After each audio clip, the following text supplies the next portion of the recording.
Hey guys, so I heard yous like GreenTexts compilations. Good, because here's one. Let's get into this. Make a paladin called Jake Dagger. Ranks an escape artist. Writing, knowledge, law.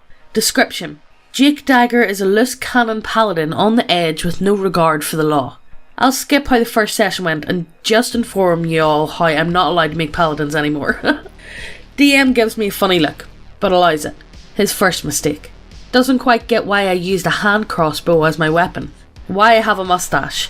And always carry 6 pairs of monocles as part of my inventory. Okay? First quest handed to us by my paladin order as a hook. Go rescue a princess that had been kidnapped by some orcs. Track down the orc hideout in a hut in the middle of nowhere. Party starts discussing ways to sneak in. Jake is having none of that sissy girl shit. Jake goes over and kicks the door in. He aims his crossbow at the room and holds up his holy symbol. Freeze, paladin! You're all going downtown! DM loses his shit. Orcs respond by flipping the table over and shouting, "Oh shit, it's the fuzz!" Fight breaks out. Ends with 3 arrests, 2 casualties, and a rescued princess. DM closes his book. Anon, that was a lot of fun. But you're never allowed to play paladins ever again. And that's why I'm not allowed to play paladins. Honestly, I think that sounds like a lot of fun. Yeah. A lot of people always complain about, why is D&D always so violent? Why do you always have to resort to murder? All this. Yeah. I kind of like the idea of playing as a local policeman. Yeah. And like a bit of murder mystery. Did any of you ever ever watch Hot Fuzz with Simon Pegg? Yeah, of course. Everyone's seen that. Yeah. Play it like that. Yeah. Just meme it up. Yeah, meme it the fuck. But, of course, give it, a fantasy. Oh, okay, so it's going to be Hot Fuzz mixed with Monty Python. Yeah. Essentially. Yeah. But every D&D campaign is essentially a mix of Monty Python to a certain extent. Yes. Well, at least everyone that we're in. Yeah. Play Star Wars D20. Play Hapless Turncoat Stormtrooper. Campaign just starting, so we're all pretty low level. Balance my character out by being a mediocre shot and kind of cowardly. Plan on slowly building my character's skill and confidence up throughout the campaign. Meanwhile, that girl rolls a force sensitive and fudges the shit out of it. Master, pilot and engineer. Mastery of several force abilities, despite having no training in her backstory. I don't want to even think about them movies. Implies she might be one of the canon. Don't remind me. I don't even want to think about. Always alpha as fuck at all times. Kicks everyone's ass with ease. It's only the first session and she's already flying the Millennium Falcon and using Jedi mind tricks. Her sheet is so fucking mAx the GM throws together a Sith to give her a match. She still kicks his ass in the first encounter. The worst part is, she's only going to get stronger and even more insufferable as the campaign goes on. Oh. Look, my view on the new Star Wars movies is they're absolute dog shit. Yeah, no, don't get me wrong. But I did enjoy Rogue One, and I thought Solo was okay. Would that be fair to say? Yeah. Rogue One was very good. Rogue One, I really enjoyed it. And to be honest, I did enjoy The Force Awakens. Force Awakens, but it was a copy paste. It was a copy paste of A New Hope. Yeah. But I was happy at that point just to have new Star Wars. Yeah. So I wasn't I was a massive Star Wars fan as a child. Yeah. Look, I'm not like this is a whole but video. We both went to go watch it and try not to get our hopes up because we're both big Star Wars fans, and we're like, right, let's just not get hyped. Let's just not, and we didn't. The second one was absolutely the worst movie I've ever seen in my life. That's just next post, guys. I'm gonna cry. No wonder cats can kill a peasant in D&D. Look at this motherfucker. I mean, he is a big boy. He is a big Maine Coon boy. I have a Maine Coon cat. He's awesome, and he yowls really loud when he has to poop for some reason. What? Then it gets all quiet, and then he goes, and he watches you watching him, because that was the plan the whole time. He wants you to watch him poop. I know dogs are like that. Yeah, well, dogs do that because they're like worried because it's when they're most vulnerable. So it's like a pack mentality sort of thing. That's why apparently dogs go into the bathroom with you. Yeah. Why they go into the bathroom with you while you poop. Yeah, because they like want to make sure you're all safe and make sure no because that's when you're at most vulnerable. Yeah. It's all to be adorable with dogs, but when it comes to cats, you just know that they're thinking horrible things about you. Exactly. And I love my cats and my dogs. I love both of them, but like I know finally what cats are like. If they were a bit bigger, you know? I'm convinced lions and tigers are just big-ass domesticated cats. Yeah. They have the exact same fucking temperament. Yeah, when you see, like, domesticated ones in quotation marks. Yeah, one's in captivity. Ones that have been... Anyway, but they, the way they get on is literally... I wouldn't trust one, though. Oh, no. Like, you know, you can still have a domestic house cat that still would slap you from time to time. Yeah, exactly. And but, like, the temperament of, like, our cats... Yeah. Is the exact same temperament of a captivity lion or tiger, but their slap hits harder. Yeah, a lot fucking harder. So one time I DM'd a game where the players wound up sneaking into the Great Big Bad's mansion to steal some secret documents or some shit. I don't remember. One of them got the bright idea to sneak into the guy's room and maybe kill him, save the world a little early and all that. They have to sneak through some really hard shit. But the rogue double crits a couple of sneak rolls and the entire party is in the Big Bad's room, who is asleep and totally unarmed because he is asleep. They were terrified of the guy. Nobody would even shoot at him from across the room. He wasn't a big bad wizard or anything, but they assumed because they were able to get this close it had to be a trick. I would think that too, though. It does sound like... I would think that if that was me, I'd be like, no, something's fishy, guys. Well, why did they go there? Like, why did they go there? To get documents. To get secret documents.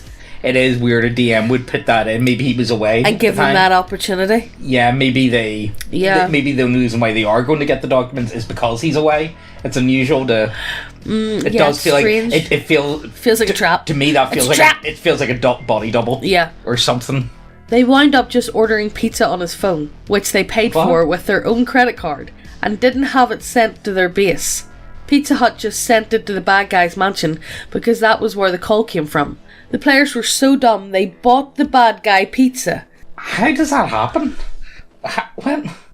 Well, you know, I don't know. Well, like, you know, if you want to fuck with someone, like, you know what this is? This is like evil gnomes that creep into your house and steal your socks. I would have bought all like random shit of like whatever fantasy Amazon is. Yeah. And just had it all, just all dildos. Yeah. Like tons, like fucking thousands of pounds worth of dildos just sent to the house every day. I mean, that's not a bad idea. I don't know why they didn't. I don't know. I'm more confused than I think. Next post. Playing D&D, Wizard gets into a fight with an important NPC. When the wizard realises who the NPC is, he apologises and asks, "As a token of my goodwill, would you like me to make you a magical sword?" NPC agrees. Wizard casts polymorph and turns them into a sword. Argues that the NPC shouldn't have a will save because they agreed to it. Well... Okay, what was the word? And as a token of my goodwill... Would you like me to make you a magical sword? So it could make you a magical sword. So it could be took in both. I would say they would still get a will save because they weren't expecting it. They didn't know what they were agreeing to. Pretty cool though. I like the idea. It's not going to turn out very well for you. Yeah. But... No, I don't think they should have got a will save. Because it's... Even though they didn't know what they were agreeing to, the person who was asking the question knew what intention they were asking the question in. What do you guys think down below? Honestly, I would argue Free should have a will save because it was against his will and he did not know the full ramifications. He thought he was going to go off and like smith him a sword or conjure one or, you know. So you don't trust wizards. Yeah, fuck wizards, guys. Next post. And now, the models of our website, brought to you by neckbeardia.co.uk. Get y'all some of these titties. Dwarf titties, orc titties, cat titties, fat titties, the gas system, we assisted bit, vampires and goblins and all the buff champions and even hentai, yeah that too. Dragons, manticores, ogres and gnomes and bugbearers and even more to you go still. Undead and demons and then our friend Pally and definitely not 40k. Wood elves, dark elves and lizards and Megan the Slither and James to look cool as he stands. Beholders and kobolds and tyrants and only in a donkey with a frying pan. If you don't want no models, then no need to bother. We now have subclasses and teas. Also, Guardbros Book, go have a look. Check out the link to Ko-fi. Thank you for watching our videos and giving our channel a hand. But this is the end, our viewers and friends, so let's get back to the video, man. I fucking hate myself. The Helm of Count Brennix. This odd-looking helmet was forged to look like the ever-grimacing face of the legendary Count Brennix. It is said that he had this helm made just so that he had no need of revealing his face to the others again, and indeed, It was whispered that he had never removed his helm alongside his armour and regalia. Oh, it's a masked magician. Oh, mate. Masked magician's fucking beast, though. Let's be serious. But the truly odd thing pertaining to this helm is that the Count was seen in public far more often than before, whereas he had only gone out on his long nightly walks before returning to his manor in the past. Truly odd indeed. This helm grants the wearer an immunity to the effects of heat and fire from curses and self-inflicted spells. But why would the Count have need of such a thing? He's a fucking vampire. Somebody just said that. He's a fucking I like vampire. this one. It's pretty easy to figure out that the Count was / and is he's a a vampire. count and all. Yeah, Count. come on. Like, if you're going to make a vampire, you can't make him a lord or a baron. Yeah. Like, he has to be a count. I'm sure he suffered from photophobia, possibly as a result of albinism. Is that how you pronounce yeah, it? Albinoism? I don't know. Yeah, he was an albino. We'll go with that. Which also coincides with him hiding his face. Vampirism is just ridiculous. The Count was an upstanding man. Why would my great-grandfather's journal tell of a time where he bumped into the Count by mistake and spilled the rice he was bringing home? The Count not only helped him recover it, but counted every grain to ensure none were missing. What's that thing with it? Well, the just because he's a counting? vampire doesn't mean that he's evil. No, but what's the thing with counting? Because it's supposed to be... Oh, possessed. counting! Oh, yeah, fuck, the yeah. counting, yeah. Oh, they're taking the piss. No, but vampires Yeah, they do have. a I know they have a thing for counting. counting, but then I just think of the Count from Sesame Street. Yeah. That's nothing. I hear he was a true gentleman, and despite his nobility, he asked even the common serf if he might be permitted to enter into their home. What dignity! Vampires can enter home. Yeah, that's good. I like this. they're invited. I love this for world building. I think this could be really good. Yeah, truly the Count is a fine man. For I heard that when the river broke its banks and covered the path is a small layer of water, enough to easily walk through. The Count immediately ordered his men to contract a stonemason to shore up the banks and prevent flooding. The path outside the maiden Vimus's house was repaired in less than a day, whereas under our previous lord, we would have wet feet for the entire autumn.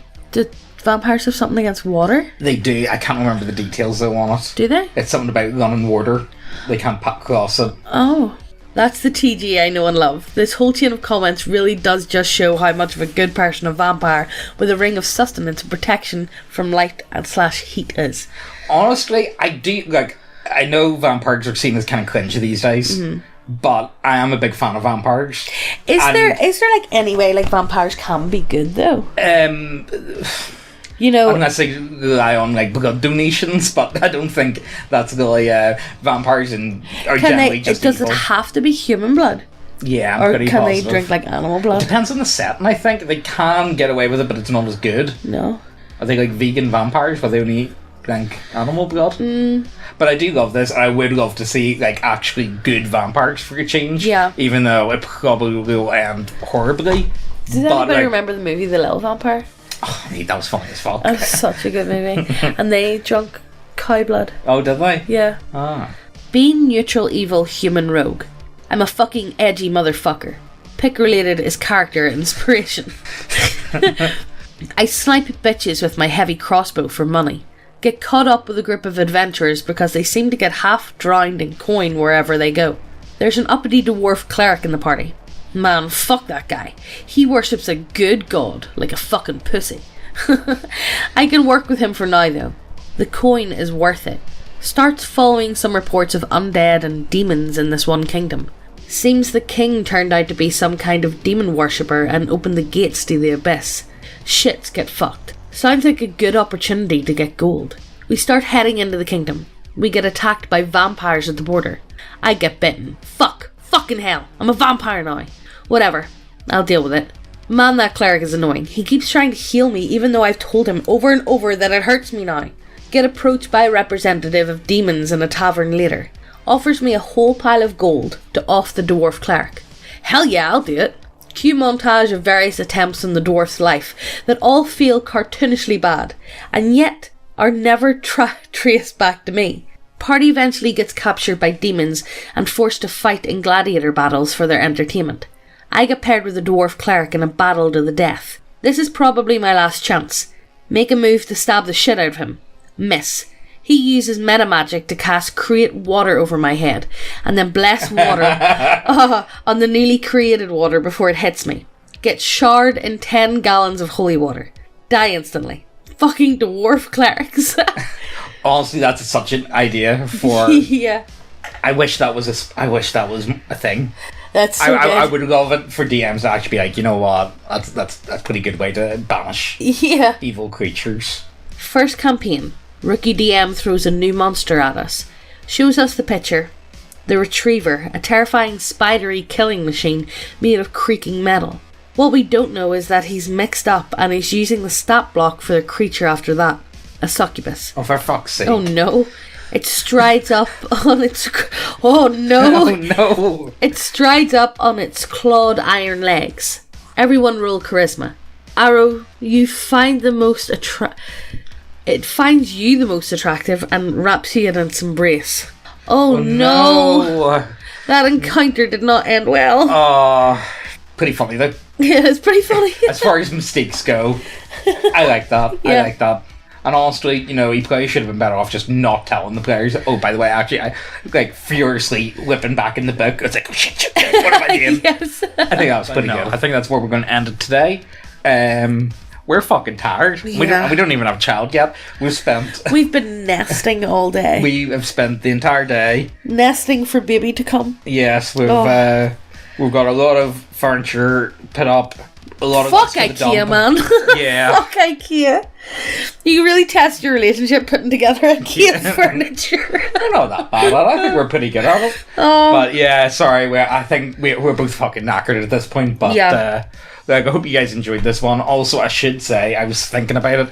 If you like the idea of playing an edgy rogue, we do sell an edgy rogue subclass. Oh, yeah. It's only £1. So we also have some other pretty base subclasses there. Go have I think our subclasses are pretty good. Yeah. I'm still working on a few more. But obviously make sure your DM's cool with you playing a main character. Yeah, of course. Don't be like, oh, but like Nick Bearder says like Helm. It's like, don't bring us into this. Fuck those people on the internet.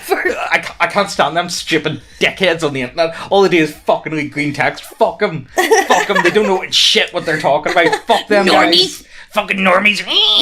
Yeah, so just as long as DM's cool with it in advance, you know what I mean? Yeah. So look, we'll see what happens. As always, check the links down below. It does help us out a lot, and we'll see you next time.